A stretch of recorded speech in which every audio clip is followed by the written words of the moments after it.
Well, hello, everybody, and welcome to another edition of What Do You Believe? I'm Devin Croner, your host, pastor, real estate agent, father of four, and I'm so happy to have you with me. Thank you for taking the time to tune into these interviews as we talk with different people about things that are going on in their lives, hobbies, interests, beliefs, passions, experiences. Every person has something to share. Every perspective is unique. You don't have to like every perspective. You don't have to believe every opinion, but it's important that we take the time to understand where other people are, where they're coming from, what they believe, because if nothing else, it can reinforce what we believe, or it might give us new insight, new information that leads to understanding. And in our world today, that is so needed.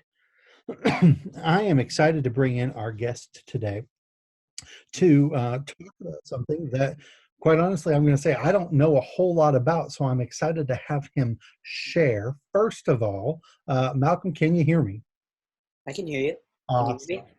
Yes, indeed. Well, welcome to you. Thank you so much for taking the time to join me for this interview. To start off with, just tell us who you are. Yeah, my name is Malcolm Rabot. I um, am an FTM transgender individual. I also go by the name of FTM Traveler. And what that means to me and my community is about 5 years ago, started traveling around the country and started connecting other trans men with one another. So Mhm. that's been kind of my mission and purpose in work that I do in the community. Yeah. All right. And to this point, you have been to over 40 states, Mhm. I understand, and even some internationally, kind of sharing your story and helping other people. Just what exactly is it you do as you travel? We'll start there, and then we'll kind of back up. Sure. So I reach out to folks who are in the area that I'm getting to, and then we meet up and have a meetup basically, and then folks in town get to meet each other and kind of see that there's other folks around. Like it happens really often that people don't realize that there's other trans masculine folks even near them. Hmm. Um, and uh, sorry, my dog's barking. Um, You're fine. hang on just a second, if you don't mind. Yeah,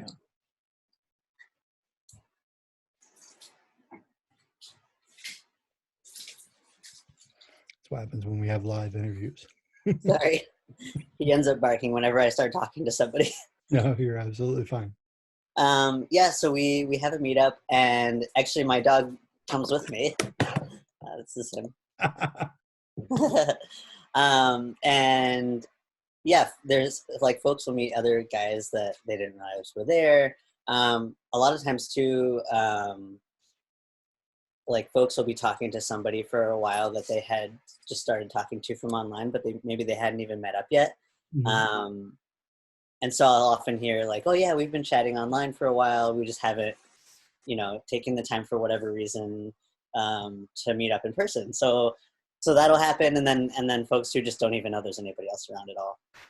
So you do a lot to connect people so that Yeah, they don't feel so isolated and alone, really. yeah, yeah. Basically, Absolutely. So now back up a little bit. Tell us a little bit about your story and history, because again, there are probably a lot of people that don't really understand who you are, what that means being transgender. So if you would, whatever you're comfortable sharing, kind of go back and tell us who you were, I guess, and how you got to this point.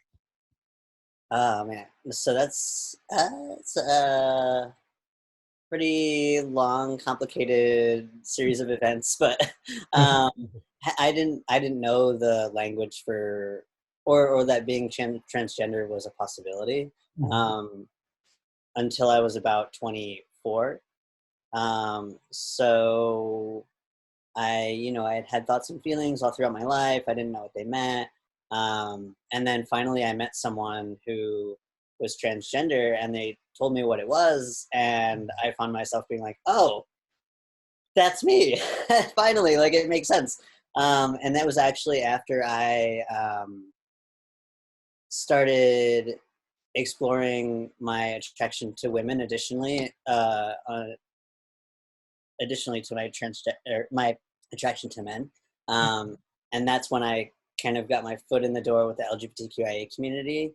Mhm. And then thought that I was a lesbian for a short period of time, quickly to find out that I'm actually transgender. Um, and then also realizing like learning that gender and sexuality are separate of one another. Mhm. And then seeing also like learning what my sexuality was along with what my gender was and Mhm. is. Um, Both have been like journeys of their own. So come to find out, like I identify as male, a trans man. Mhm. Um, I use he, him pronouns, and I was assigned female at birth. And I identify as queer for my sexuality, and that just means to me that just means I like who I like. And queer is a fun word that for a lot of folks in our community, because it's kind of like having a label without having a label, and we can kind of define it however we feel most comfortable to define it, and also are reclaiming it because it has been historically a term that's been used to hurt us, Right.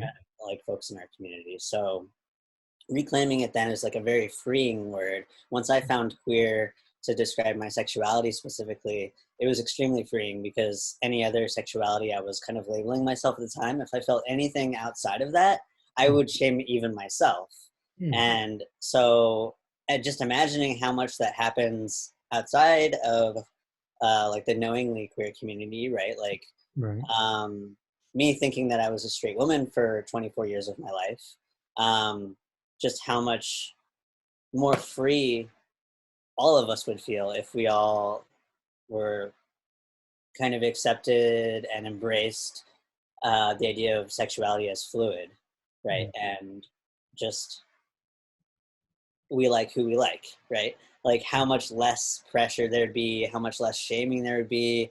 Like I said, I was shaming even myself being someone in the queer community, just by giving myself any label that was like I'm a straight woman, or I'm a gay trans man, or I'm a trans man who I'm a straight trans man, Mhm. um, or even pansexual. To me, I wanted to separate um, even saying sexual in it, because there's like romantic love and there's sexual attraction and love, and so just saying queer for me was just like, okay, this is completely freeing. Wow. Um, So yeah, so I figured out that I was trans at 24, um, and then when I learned that language and I learned what it meant to be transgender, I did a lot of introspective digging and just figuring out like, is this me? Like, what does that mean for me? Like, what do I need for my transition? Because that's something that is a common misconception too, that there's an A to a B, which there's not. It's really just based on like whatever you personally need to make you feel comfortable and whole and happy in your body Hmm. and feel like yourself. So like um for me, I was it was a matter of, so it's not a matter of deciding, like we don't choose that we're trans, right? Hmm. I was born transgender. The choices that I've made along the way were what steps I was going to take to help myself feel most like myself. Okay. So, was I going to take hormones? Did I need hormones? Did I want hormones? And then taking those, like choosing to take those steps to make those things happen for myself. Same thing with any surgeries that I've gotten, and changing my name, and having folks use different pronouns with me. Hmm. Um, all of those things uh, are based on the individual's wants and needs. And not everybody goes on hormones. Not everybody has surgeries. Like Hmm. um, it's all just based on whatever folks want and need. So, um, so Uh, yeah. So I was figuring out what I needed, and you then you those said that you were 24 when you discovered that you were transgender. So what, like, where were you before that mentally? Were you just stuck in this place of, I don't know what I am, I'm different? Or I mean, what was that like before you were able to get to a place where you say, okay, this is where I am? yeah. Um, it's interesting because I was depressed for a really long time, Mm. um, from 10th grade on, and I didn't know why. So for me, it was just literally not knowing what I didn't know, Mm. which is basically the also like the definition of ignorance, right? Like we just don't know what we don't know. And so not knowing that a transgender identity existed, I didn't know that that was a possibility to be able to connect the dots for myself. So had Mm. I learned the language, excuse me, much sooner in my life, uh, I would have figured out it a long time ago. Mhm. So just I would kind of like float along, like feeling uncomfortable and not knowing why I felt uncomfortable doing certain things. And there Mhm. were certain moments here and there that were like I could feel myself feeling like a man, but I didn't know what that meant, and I didn't know that I could do something about it. I didn't know what that meant. Like I didn't even think to do anything about like that. Doing anything about it was a possible. Like none of it. It was such an interesting space to be in because I didn't know that I could do anything. I Mhm. didn't know to even think about that I could do anything. You Mhm. know. But then looking back, once I finally figured it out, I figured out like I wrote a list. This was part of my introspective work, was just like writing a list of like if I had figured it out sooner, Mhm. here are these all these moments that I had like 100 of them that I ended up listing that were like, oh yeah, okay, so I would have figured that a long time ago. And so many moments throughout my life clicked where I felt uncomfortable or I had certain thoughts, had certain feelings um, that really just clicked when I learned that being trans was who I am. Could you give us an example of one or two of those moments, if you could? Yeah, there was a moment when I was with my mom and we were at Old Navy, and I love my mom for this. She's amazing. I remember standing between the two sections, the boys and the girls section, just kind of laying my head low, and her putting her hand on my shoulder and saying, "Hey, you don't have to shop in the girls section if you don't want." So that was like one of those moments where I was just like, okay, I'm like not feeling comfortable, like not wanting to go in choose clothing from the women's section or the Mhm. girls section. Um, and that's like a whole other conversation we could get into around like clothing being gendered in the first place, right? Like, again, that's, I feel like another thing where it should be just fluid and we should be able to just wear whatever we want to wear and not have to worry about like, oh, this is in the men's section, this is in the women's section. Just, oh, do I like this on myself? Yes or no. And that, because that was another thing that when I learned that I was trans, like I would struggle with you know a lot of folks might kind of hyper masculinize or hyper feminize or and there's also non-binary folks, but like folks who identify more on like the binary of like trans masculine or trans feminine, Mhm.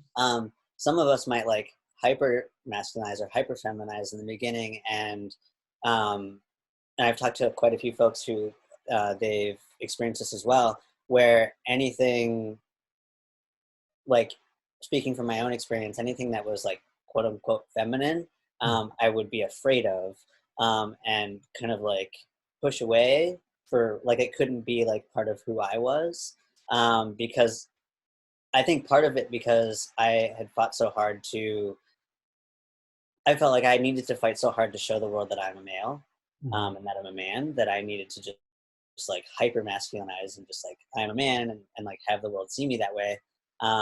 And it's taken me several years to now I've like shopped in the women's section again and gotten like a shirt here and there that like I like on myself that has like a cool message on it.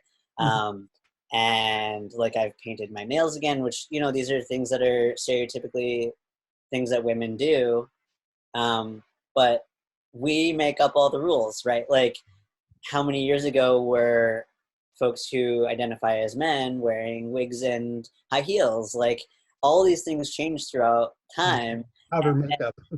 What's that?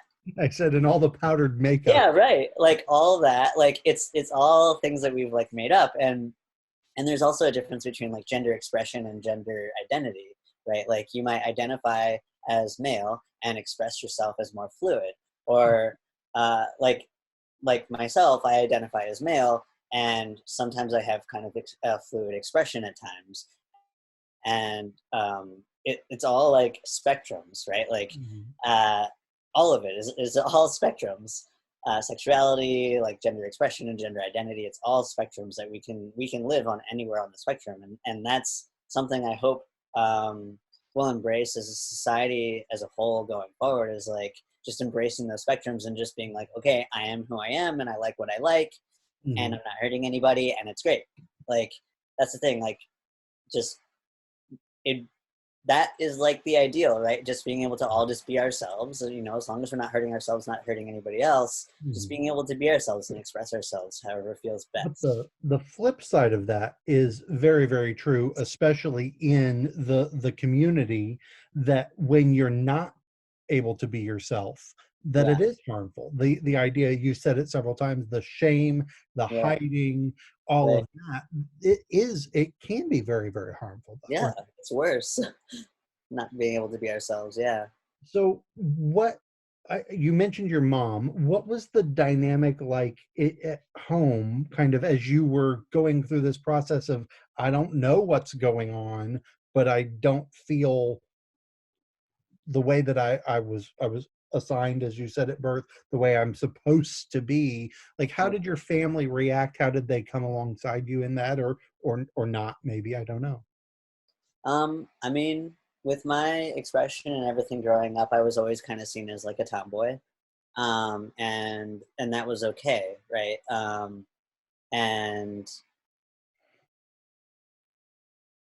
and also, it's that's an interesting point too, that the fact that that was okay, whereas like for trans women, it's like so much different, right? Mhm. Um, Yeah. and my experience growing up was being a tomboy was okay, and which I was very fortunate for. And I when I got to being so I dressed, you know, how I dressed for a long time, but then I got to around adolescence, and changes started to happen. I started going through puberty, Mhm. and that's another thing I figured out was like, oh, my depression started when I was in 10th grade, and that's around the height of puberty, right? So um, so that was another thing that like clicked and was like, oh, okay, well that makes sense. which is also like a side note, like one of the reasons I feel very strongly about spreading that education and awareness for our youth and like supporting our youth. And because again, had I known this all of this information sooner, Yeah. like I could, who knows, I could have lived a completely different life. I would have lived a completely different life. And seeing kids, like I work with a couple of trans youth camps, and just seeing them is incredible. And like they're so strong and so beautiful and just like so themselves, and seeing them get to hang out with other like trans kids even virtually, because these camps are virtual right now. um, right. It's amazing because like I didn't have access to that when I was a kid, and so seeing them be able to like see other trans folks, and then most of the staff, a lot of us are trans folks as well, so being able to be a role model for kids, so they can see like, oh, I can grow up and I can be okay, Mhm. when I'm older. Mhm. And so had I been able to have that when I was a kid, like that would have been life changing. Yeah. So I feel really passionate about like making sure like kids are supported and that they're aware of possibilities for themselves and for other people, because that's also gonna like spread empathy and compassion for other people. Yeah. And then those kids aren't feeling alone because they're attending a camp with other trans kids, and there's all kinds of different trans kids, not binary, like all kinds of trans folks generally. So like getting to meet all kinds of different trans folks at their young age is also amazing, because again, like when I started hormones and socially transitioning and everything. Well, I started hormones when I was 25 and started socially transitioning at 24. Um, and uh, something really smart that I heard from a friend of mine was when he was doing a workshop for folks, was we learn that we're trans and we don't get like, we're not instantly downloaded with all the trans knowledge. We have to learn too. So learning all of that at a younger age would have Mhm. been amazing. Like there's so much that I've had to unlearn as an adult, like so many things that I've had to learn as an adult. Um, and like that these trans kids are getting to learn at such a younger age, which is Mhm. just amazing. Well, and Uh, being a teenager in general is hard enough. right, Is. right, And then you add all of that to where, again, when I was in high school, which wasn't that long ago, but it was a while. There was no language like this. There were no right. words. I mean, there were gay people, Yeah, but I mean that was about all there was, yeah, and anybody else was just really weird. So it was, I grew up small, white, rural, farming community, and that's what it was. Is you had us, for lack of a better term, yeah, you had the gay people, and then anybody else was just the really weird people, and again, that stigma that you're talking about, the shame that it brings, because when you're a kid, especially, and you're struggling with life anyway, trying to figure it out, to be told that everything that you feel and everything that you think is just wrong, but you yeah. can't just turn it off. Right, right. Because it's who you are. It's who Mhm. we are. So how do you, there's so much that I want you to talk about, but now that you've hit on these camps, how do you help kids today that, they reach out, they get in touch with you somehow? I mean, how do you help them to navigate this process of, figuring out how to process what you're feeling and what you're thinking, and realize that that doesn't make you, some crazed psychopath or something like that? What is that process like? So for me, I do a lot of sharing on like social media, sharing my own journey, and and then some folks will maybe reach out to me, ask me certain like specific questions that I can then answer. Like if they have specific questions about like the process, and I've had a lot of folks like ask like, how did you figure it out, and like how do I start hormones, like um, where can I meet other people like me, and like I often point people to like support groups and things like that, because when I started, I went to a couple support groups. Mhm. Um, to help me figure some things out, and to be around other folks like me, um, who are also in similar stages, which is just really helpful. Mhm. So one of the major things that I hope to do is to connect them with somebody who's near them, so that way they can have what I've had throughout my transition. And that all started when I was doing it in person. Like I so I was gonna move to Hawaii for my ex, and then it fell through last minute. But by the time it had fallen through, I'd already like saved up a bunch of money to go, quit my job, like had just had top surgery, so was still healing from that. But because I have a dog and Hawaii is rabies free, there were going to be like a couple of months between my lease ending.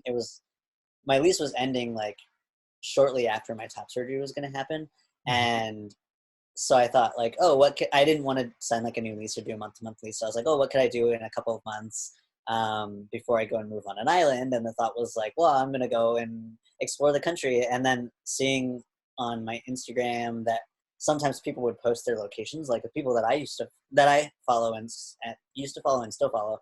Mhm. I would see their locations and their profiles. And then so I just got the idea to start traveling around and seeing if these folks wanted to meet up and hang out. So at first it started out just for fun, but then so when I started out, I started going east, and I met a couple of guys here and there, and then it wasn't until about a weekend I got to Massachusetts, the west side of Massachusetts, and that's really when everything changed, because I met a guy there who he was living with his girlfriend, and he had never met another trans person before he had met me, and he had just started hormones like a week prior, Mm. and so he didn't have the community that I had when I was starting my transition and going through everything. And so I was completely surprised by that, because to me, I just assumed that everybody had the same experience I had. Like, oh, you figure out you're trans, and then you meet all kinds of trans people, and then you have support groups, and you have people to celebrate with you. You have like resources to be able to go and get hormones, and absolutely there's challenges, and then folks are there for you with those during those challenges, and name Right. change and all the things. And I just assumed that everybody had people like that could help guide them, and other trans folks that were around to just give you a hug when you needed a hug. And hormones were hard, like, because the beginning of hormones can be really challenging, like specifically the beginning, down the line as well. But like, some of us, go on hormones, and our emotions are, it's kind of like it's a second puberty, and it's kind of like the estrogen and the testosterone are fighting to like, okay, testosterone wants to take over now, but then that means the emotions are, can be kind of spiky and You get all the over. best of both worlds. It's intense. So the first 4 months were really intense, and one of the ways that I know that I got through that was with my still best friend of today. He's also trans, and he helped me the whole way, and he knew it could happen, and he was there for me the whole time. And he lived in Chicago as well. I lived in like the suburbs of Chicago, Okay. um, but I would go into this, so that felt isolating in the suburbs. But then I would look forward to going into the city where I had all my trans friends, and I could feel like myself, like walking around in the city with my trans friends, and like a queer area of town, Boys Town. There were like rainbow sidewalks, and like, and I can, like, even Pride, there was no trans related things at Pride the first year that I went. And so just seeing, this is another side note, but just seeing like the transition of, the awareness being spread of the trans community over even the first 5 years of my transition was incredible, because like the first year there was nothing Right. at all. And fast forward 5 years later, now there's folks walking around and I'm one of them, walking around with a trans flag around our neck, like being able to say like, "Hey, I see you," and just being able to walk through Pride, and there's like moms who are like, I love my trans son, or I love my trans daughter, I love my trans child, uh, shirts on, and they've got their trans kid with them, and it's beautiful. It's incredible, like how much it's changed over the last like 5 6 years. Right. So to find out that, circling back, to find out that he didn't have anybody else, he didn't have what I had, Mm. through starting his transitioning. He only knew of people online, and he was following me online. That's how he even knew of me, and I was the first guy that he had ever met. I was so surprised and heartbroken by that, and especially to find out the next day I met someone 30 minutes from him. Oh. So to find out that they were so close and they didn't know of each other, and then the next day I went to Boston, and I was there for like a week and a half, because it was just like Chicago. There were a ton of people there, and was able to see a bunch of people there, Mm. and so gradually over time it started clicking, like, oh, I have an opportunity here and a platform here where I could help folks connect, because I was also posting pictures with people's permissions, Mm. and people would comment under the pictures and say like, "Hey, I didn't know there was anybody else around," and like I was starting to see that happen, and I was just like, "Oh my goodness, this is totally an opportunity to start bringing these folks together who don't have what I had, starting my transition." Wow. And so really that's like my heart way, like the way that I feel Mm-hmm. most connected to, the way that I am able to have been able to help. Mm-hmm. And then, yeah, answering questions here and there in my social media, and where they come as I'm able to. I try to do that as much as I can.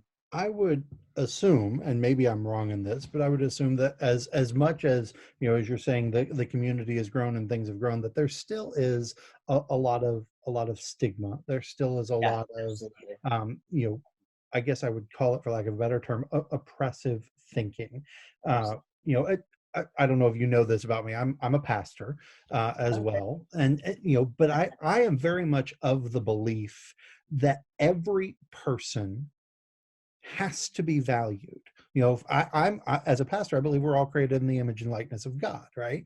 And I was a children's pastor for 10 years, and Uh, seeing kids who, they were told they were stupid, they were mistreated by parents, they had terrible homes. Some of them, I look back now and think they must have been struggling with things emotionally that they didn't have words for, and knowing over the years as I've gone on to other things, certain individual kids that have taken their lives or ended up in bad positions. And I'm don't mean to be preachy here, but I think that we do a terrible job even in the Christian community, as much as I love the what my people, okay, if you want to say it that, we do a terrible job sometimes of practicing what we preach, Yeah.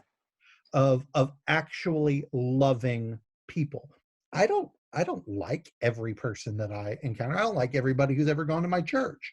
I don't have to agree with every viewpoint or thought, but I do need to respect the person and value the person. And that's something that, I hear you saying, okay, we've come a long way, Yeah. but I would imagine, especially in certain areas of the country and certain segments of the population, that there's a lot of resistance, hostility, stonewalling that goes on. Absolutely. Yeah. And so what needs to be done there? I think a huge part of it is just really increasing the positive um, exposure, right? Like folks who are hateful, folks who are mistreating our community are more than likely folks who don't realize that we're just people like any other, and who they must. I'm more than likely they don't know someone personally who is transgender, and so it's a fear of something that they don't understand and something that they don't know. So I think something incredibly important that we need to do is continue to increase the positive exposure and just show that we're people like any other. Like, you know, sharing about our lives this way. So I appreciate the opportunity to do so. And just sharing that, I'm a human being and I have feelings, I have thoughts, I have, um, we lead lives like any other. We love, we hurt, we all the things. And um, yeah, I think that's like one of the biggest things that needs to continue to happen, Mhm.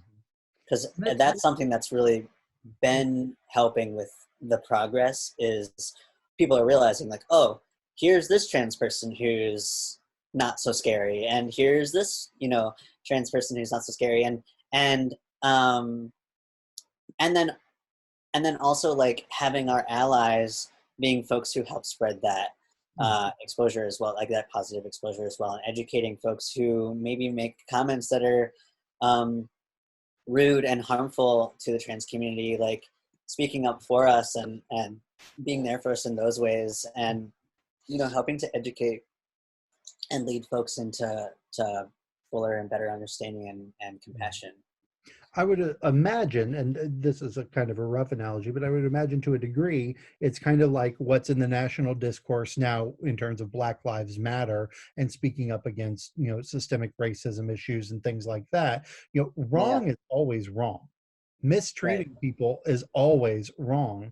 And Right. just because we have accepted certain things, or as a society have said, this is wrong, this is right, and we end up marginalizing people as a result of it, doesn't make the actual act right. Right. And that's one of the reasons why I wanted to start these interviews, and I've talked with a lot of different people about a lot of different things, is That's because cool. there's so much yelling, there's so much this is, and Yeah. not discussion. Like, Yeah.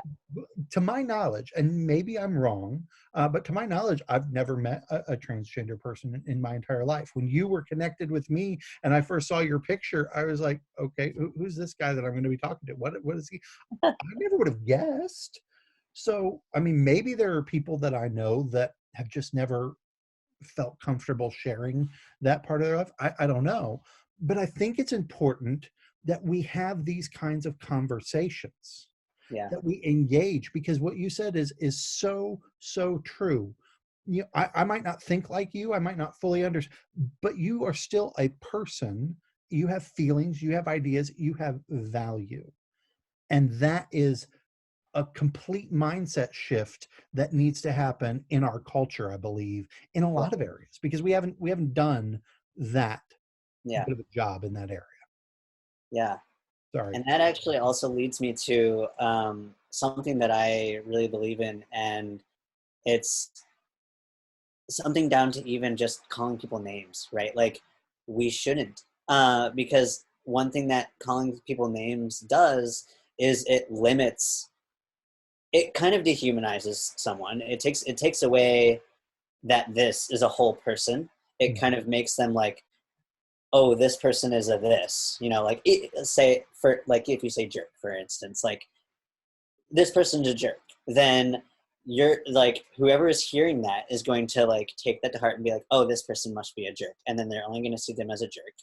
And Mhm. then it like kind of takes the whole human aspect out of them being a whole human who can make mistakes or have a hard day, or not saying that like whatever action they're taking is right, but that's what it is. It's an action. It's the way that they're occurring in that moment. They're not a jerk. They are acting in a way that is, however that way is that they're acting in that moment, Mhm. right? And they're occurring that way for you in that moment.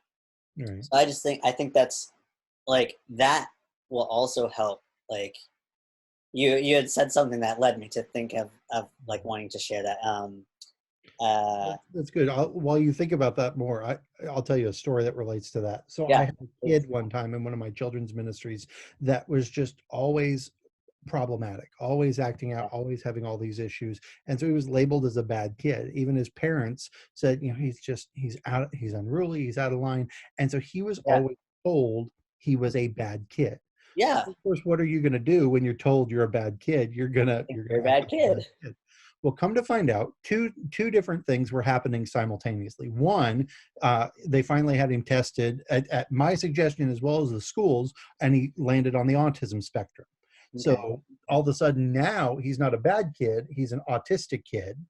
And then come to find out he had some rare issue where when he had ingested anything with red dye in it, it messed him up psychologically, and he would get super hyper and active.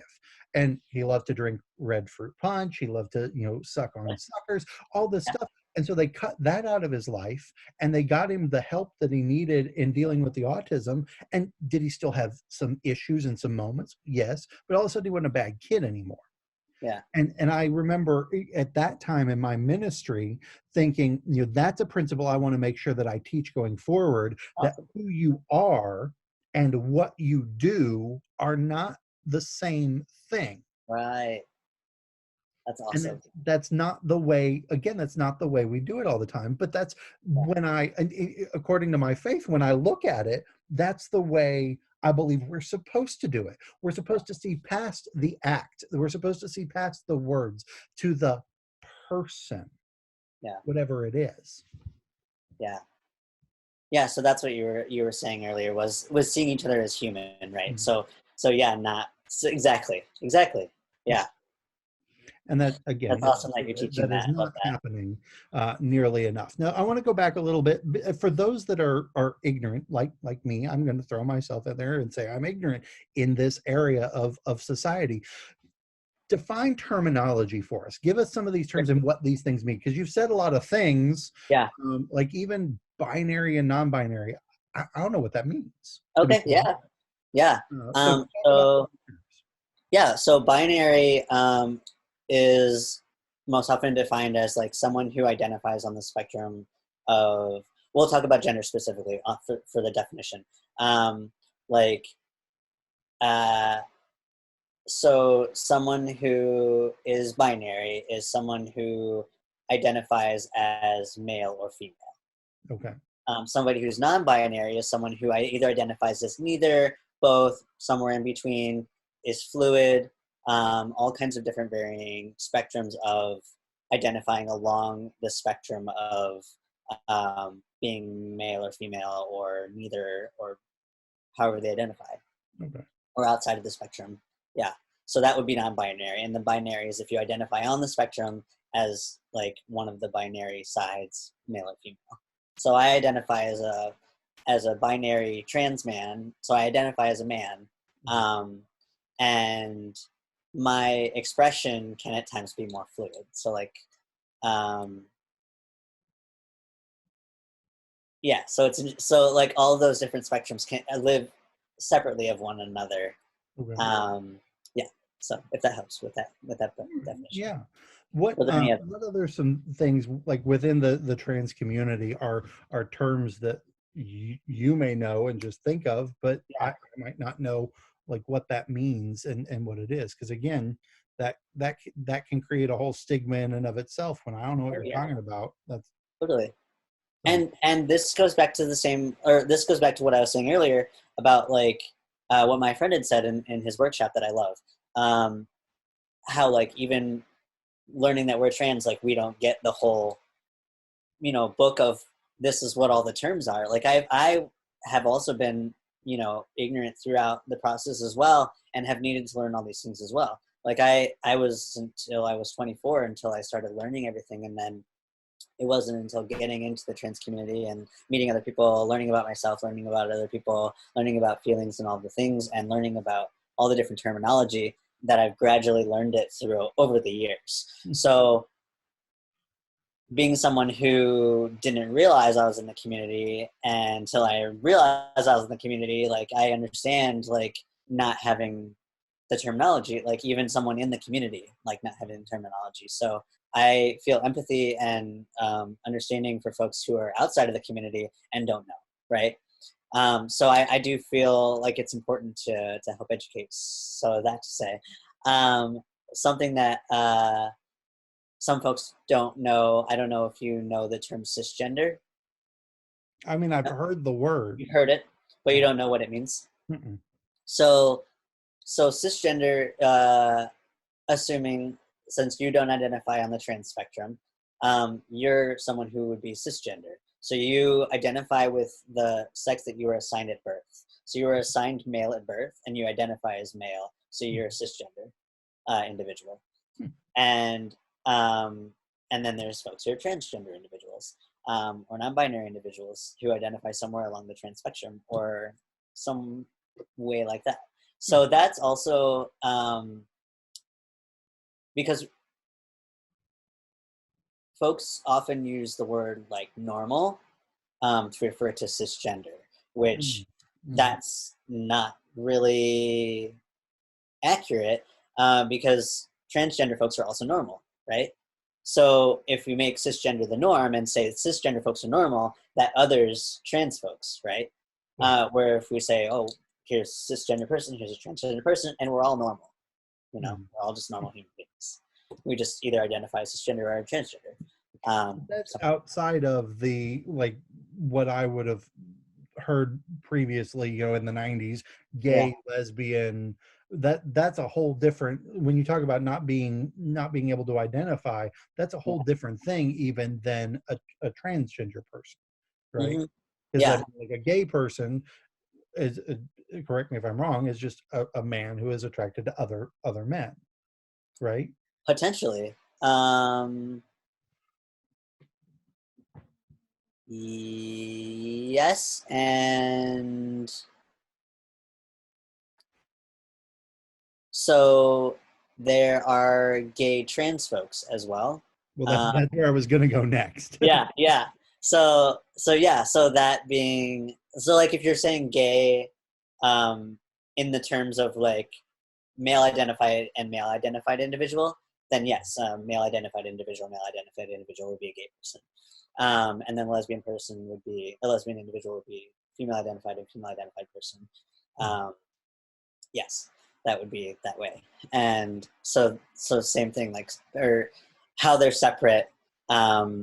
Yeah, there can be trans folks who are gay, straight, queer, pansexual, asexual, um, and there are a multitude of sexualities also. So Interesting. Yeah, I mean, this is obviously not something that you just hear talked right, about a lot. Uh, yeah, so again, bringing to light what all of this means is an important aspect too, because yeah, what I found is that people, to use the X-Men, people fear what they don't yes, understand, right? But I love but that said.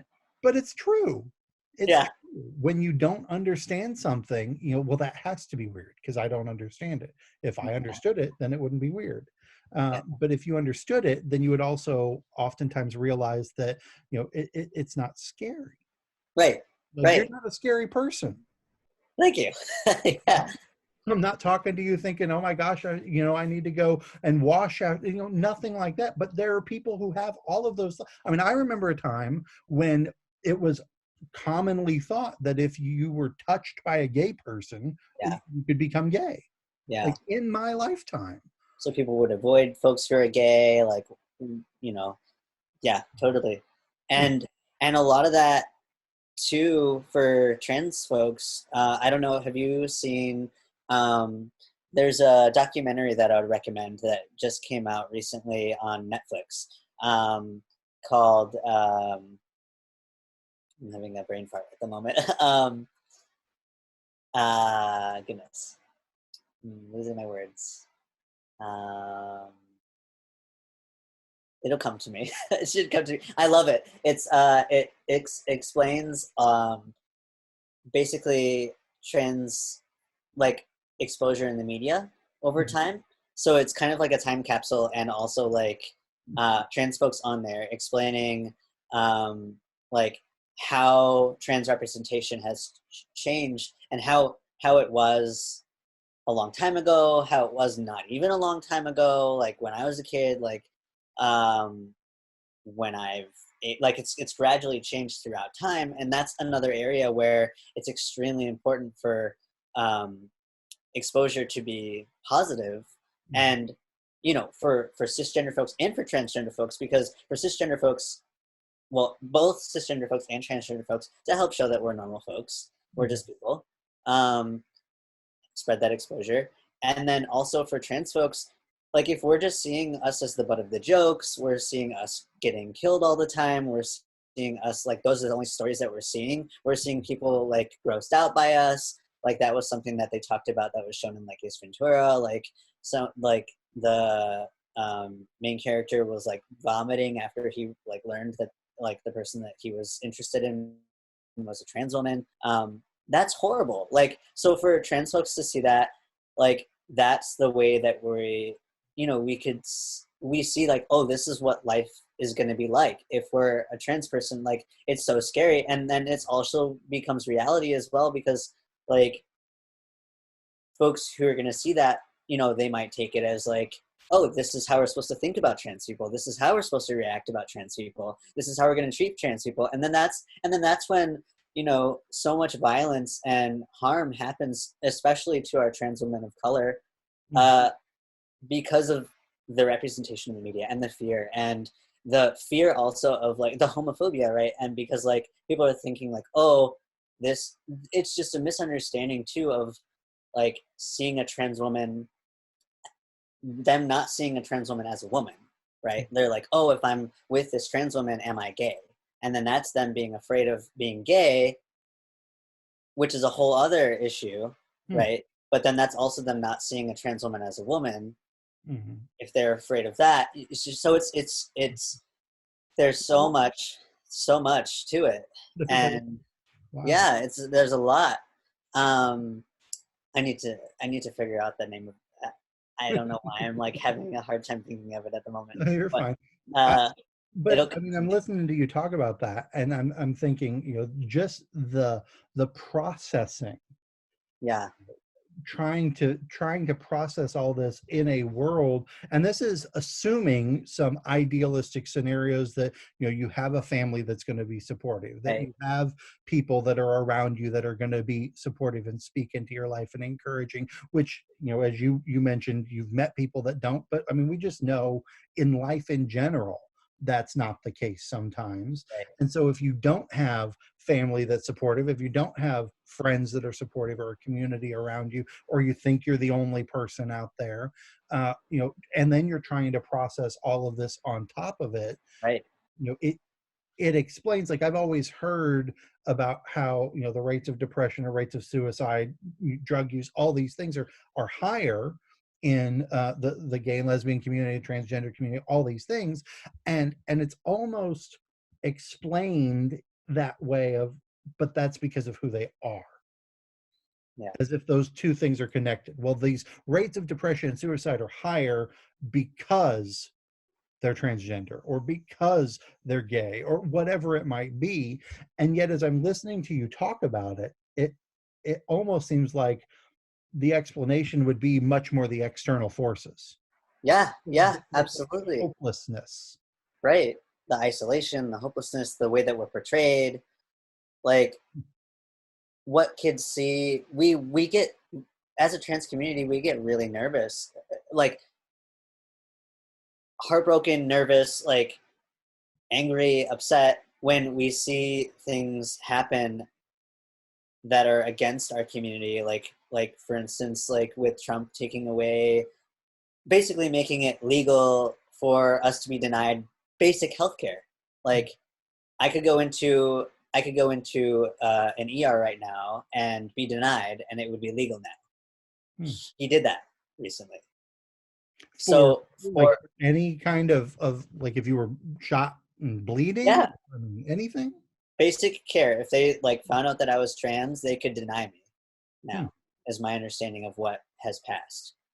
um, Wow. so hearing that and learning that basically is saying it's it's a kick to us, because it's like basically telling us that we're less than and we don't deserve to have basic health care, basic rights to health care, because we're trans. So we get especially nervous for our trans kids who hear that. I, as a trans adult, hear that and I'm sad and hurt. And so just imagine like a kid hearing that, like, oh, I'm a kid and I'm trans, and these like people in power are saying that like our lives don't matter. Hmm. How incredibly heartbreaking, like, and how worrying. Like, in those moments we have to come to our community and say like, hey, we support you, we love you, Hmm. and you are valid, and like Hmm. we have to be here for each other and like help each other, like we have to support each other. And Hmm.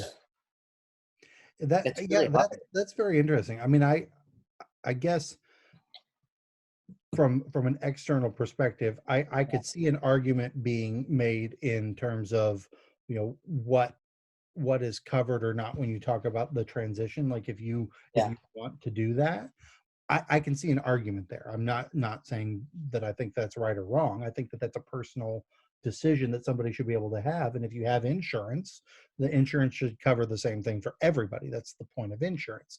But the idea of you can't go if you're sick, if you get food poisoning or if you get injured or if you're in a car accident and get care, yeah, uh, that's alarming for anybody. yeah. Um, like that's the whole point of the system. Right.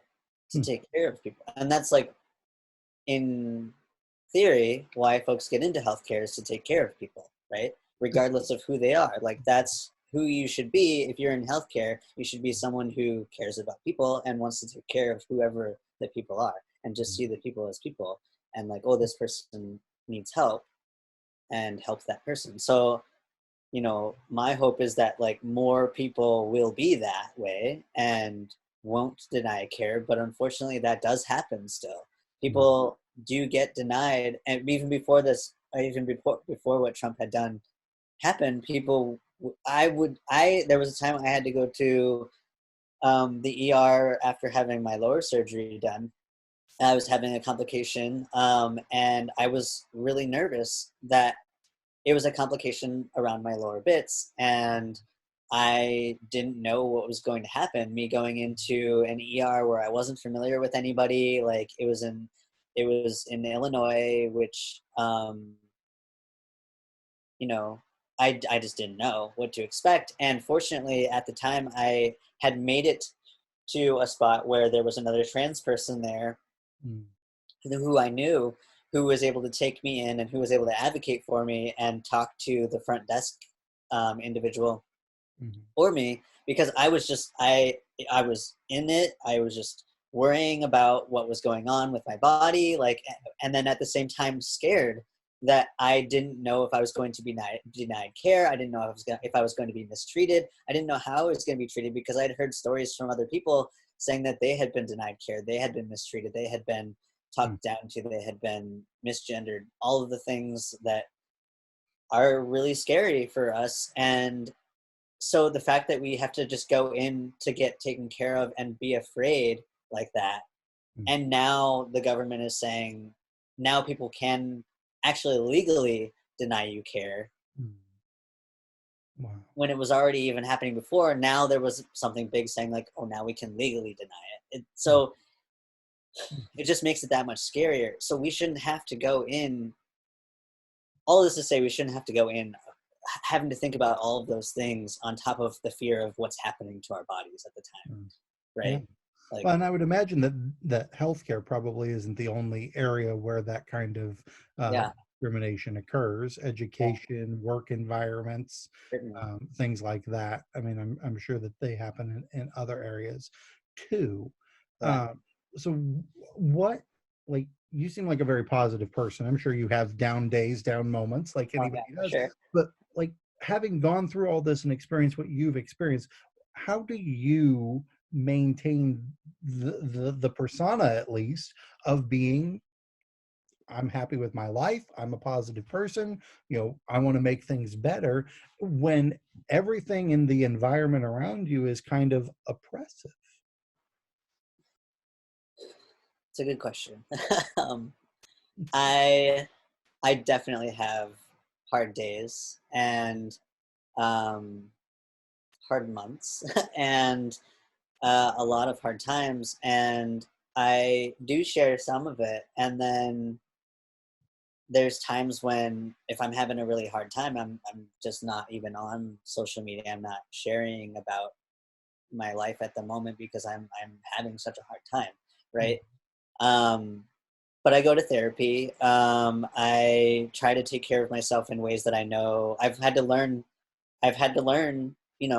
like anybody else, what things in our lives, what things in my life like help me feel good and help me feel like myself. And mhm, um, and I'm still learning, like to actually take care of myself in those moments, because there's still definitely like it wasn't until 4 years ago when one of my ex partners taught me that you can't pour from an empty cup, and that was a hard one for me to learn.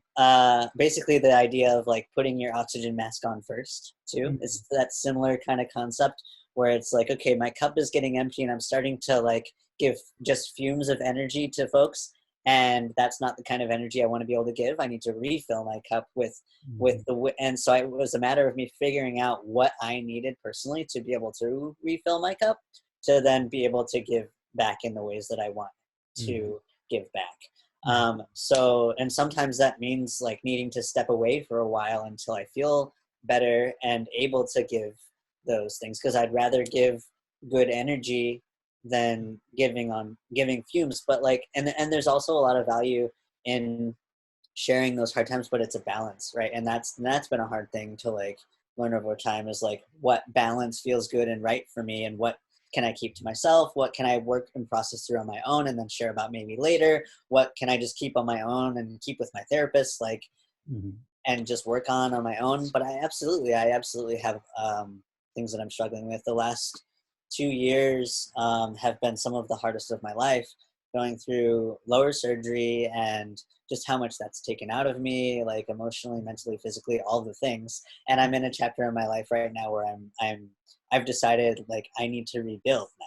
I need to stop having surgeries for a while, even though I feel that I still need more. mhm, Um, but I just realize I need to stop right now and rebuild myself so I can get myself through more, mhm, right? And that's really hard, and it has been really hard. And so finding the things like going to therapy, like realizing I need therapy and doing that for myself, you know, so that. And then also I really like to exercise, and it was something that I really struggled with through recovering from surgeries, as I couldn't really exercise much, mhm, because I was down and laying in bed a lot for right, Healing. a lot of the time. Yeah, healing. It's a lot of healing. And so I realized just how important exercise is for me personally. I've learned a lot about myself in the last several years, more Mhm. about myself than my whole life. um, and just like how important and vital, like just being able to move, and how grateful I am for my body and being able to move, because I know not everybody has that. Mhm. And at some point in my life, like, I don't know, I could potentially lose that. So being very grateful for that, and really appreciating my body now after going through all this, and like exercising where I can. Hiking is my favorite thing to do in the world. So trying to hike as much as I can while I can, and taking it Mhm. easy when I'm feeling like I can't. Like I have a hard time with my knees sometimes. So Mhm. not pushing it through those hard times with my knees, so that way I can hopefully continue to go. So not pushing it too hard, right? Mhm. So just trying to find balance in all kinds of areas of my life. And I'm also an artist, so that's something that I want to embrace more. That's something that I'm working up to, like, uh, doing more of again, because for a while there, I feel like the majority of my life has, for the last several years, has been very focused around me being trans, right? Right. And so almost, and like even to the point of feeling um,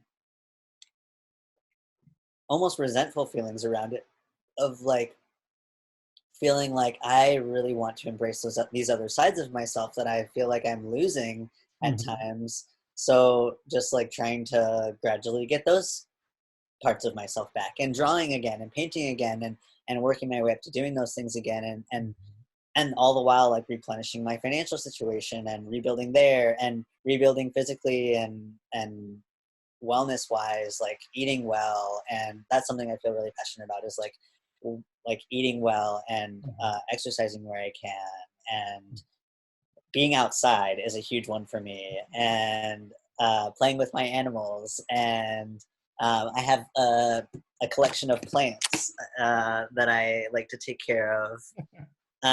So that's a new hobby that I've taken up through this pandemic as well, especially. I had some before the pandemic, but then I've really especially gotten more now, which has been a really fun hobby. And yeah, just trying to, Be a whole person is what it sounds. yeah, be a whole person, Mhm. and be nice to myself too, right? Because a lot of us are bullies to ourselves, and that's something I really struggled with for a while. And something I did to help myself with that was, I used to write 3 affirmations every morning, and 3 things that I was grateful for every morning.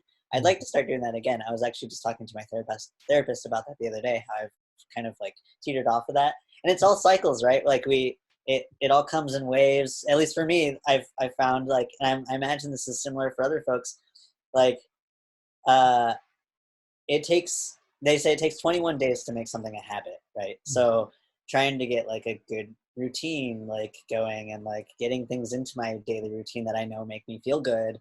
Um, that's one of the things that I had in my routine for a long time, was like doing those affirmations. And so Mhm. it's all a work in progress, and it's like it's a constant like learning and growing. And it's there's growing pains, and um it's kind of impossible to share everything like online, and everything just like generally in life. And also remembering that like social media also wasn't like, didn't always exist, and Right. like folks would process and learn and grow outside of social media on their own, and with others in their lives, like all the time, right? So like it's kind of a struggle sometimes to like know like how much should I share, about how much should I process first, and then share about how much should I just keep Mhm. to myself, right? But wanting to um, connect with others, and then also like hope to help others, and learning and understanding that like sharing some of the challenges is also helpful, as well as like sharing the excitement and the joy, right? So it's Absolutely. all balance. Like I feel like all of life is just like about trying to find the right balance, right? It is. And I can tell you that that is not, and I know you know this, but that is not Yeah. just specific to your Oh situation. yeah, I mean, right. that's life in Yeah, general. life generally. And what you said about the cup, is so true. You know, we Oh my so gosh. often, so many people get so focused on pouring out, giving to others, whether it's Yeah. your kids or a spouse or friends or, you know, whatever you're passionate about, and Yeah. you get drained, Yeah. and you have to take the time to focus on yourself. It's not selfish. It's not Right. selfish to do that. It's important because there's more to give. There's Yeah. more to do, and you're not going to be around to do it or in the place to do it if Right. you don't take care of what you need to internally and just physically and on the inside as well. So that's so good. I'm glad that you're in that place, but I'm glad you're able to share this. It's very insightful, Good. really. But I feel like there's so much more that we could talk about. I'm Um, enjoying chatting with you. yeah, and so maybe we can do it again at another time and continue on because I don't want to keep you forever. But as we wrap up this time right now, what, like, if you could say one thing, let's say there's somebody who's watching, I don't know, maybe there will be, that they're like, okay, I've never heard any of this, but things are clicking for me now. Or maybe I have a family member that needs to know. What is the one thing that you would say to somebody that feels that lostness, if you will, that you experienced before everything kind of came to light for you? The first piece of advice that always comes to mind when someone asks me like for advice is that's one of the biggest lessons that I've learned along the way is how incredibly important patience is. Mm, And patience in all areas, patience with yourself, patience with others, patience with the process, patience with the systems, patience with so much. Patience is like an incredibly important thing to learn.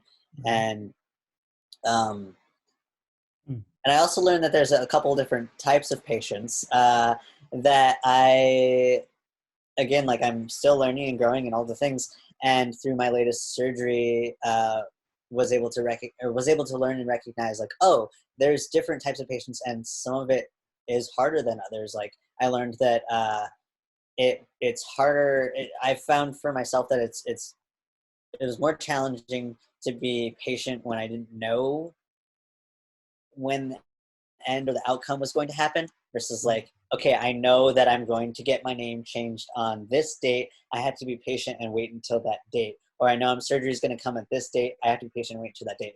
If I didn't know like I don't know when I'm going to be healed. That was more like a I don't know when I'm going to be healed, and that was extremely like harder. And mm, another form of patience that I also needed to learn. So the sooner that you can learn patience, the better. And also, and I say patience with others as well, because it's if you're transgender and you're transitioning, um, it's so important to be patient with others as well because it's oftentimes also a transition for them as well. mm. One of my favorite things that my mom said, uh, and this is me. I'm such a mama's boy. I love my mom so much. I'm also a daddy's boy, so I just love my parents. So, and I'm incredibly grateful to have parents that support and love me. And uh, she said it was one of the last times that she ever accidentally misgendered me. She said, I'm sorry, I'm sorry. I've just been calling you the wrong thing for the last 25 years." Mm, So she acknowledged that I've always been Malcolm, he, him, but she had gotten so accustomed, she realized that she had gotten so accustomed to saying she, her, and that's why it was a challenge for her. And that's what it is. It's folks who are in your life and they've known you for a long time. It's a transition for them as well to shift. mm, And it's important to try to be patient with them in um, helping them to learn how you feel, how it makes you feel when you're misgendered, like letting someone know, like, hey, actually, this is what it feels like when it may not seem like a big deal to you, but when you misgender me, it actually hurts my feelings and mm, it feels invalidating and just sharing how you feel about it. mm, Um, it's so important, right? Because they're probably not going to know because they don't have that experience. So patience with that, right? Is like folks who don't know or understand the experience just don't know what they don't know, And so they don't know how it feels to be misgendered, or they don't know how it feels to be called your birth name when that's not how you identify. So yeah, I think it's really important to to be able to express ourselves, and hopefully, and I know that um, it's not easy and not accessible always to be able to express ourselves, but where you can and feel safe to, um, doing so, and educating where you feel safe, and where you can, and also knowing that it's not your job to educate everybody, right? Like, you can say, hey, I'm not comfortable right now and I'd rather not. um, yeah, there's a lot of advice I could give, but there's some of it. That's so key though. And again, I love what you Yeah, said about patience there, because there are a lot of things, and it doesn't have to be specific to this topic. A lot of things yeah, in life where you don't know when the outcome's going to happen. you're You right. don't know when the situation's going to change, but the consistency in it is Hmm. what brings people through. And again, in my line of work in ministry, we call that faith, Yeah, where I'm going to keep doing what I know I need to do, yeah, even though I don't see it yet. yeah, Because yeah, if you give up, you never see it. If you yeah. give up, you never get there. Uh, Right, and that's true. that, I think, is one of the most hopeless and terrible places for anybody to be. Yeah, So, and I uh, also want those folks to know that they're not alone. yeah. I mean, that's definitely something I want those folks to know. They're Mhm. not alone. And if you live somewhere and you want to meet someone nearby, like, that's something I can help with. So feel free to reach out to me. And I'm more than happy to help you find someone if I can. Mhm. And also folks who are willing and happy to help you navigate the systems, navigate the resources that are out there that are hopefully nearby you. I'm happy to also help share resources where I can. I often do that as well. And some point in the future, hopefully within the next year or so, I'm planning to build a platform for that. Basically, put my brain and a bunch of people's brains online, and make meeting people and finding resources more accessible for folks, um, all around. So yeah, know that those things do exist, and that folks do exist around you and are happy to meet you, and um, hopefully really close by, Mhm. and that you're so incredibly capable, right? Like, that's something else I've learned through this whole process, is just how capable I am. And I'm so grateful to be learning that. And again, it's another hard lesson, but just how resilient we can be as human beings, right? And like, how when we set our minds to something, we can make so much happen, right? Mhm. Like, so much. So if you Absolutely. want, you need something, like, Mhm. there's so much you can do if you set your mind to it. Awesome.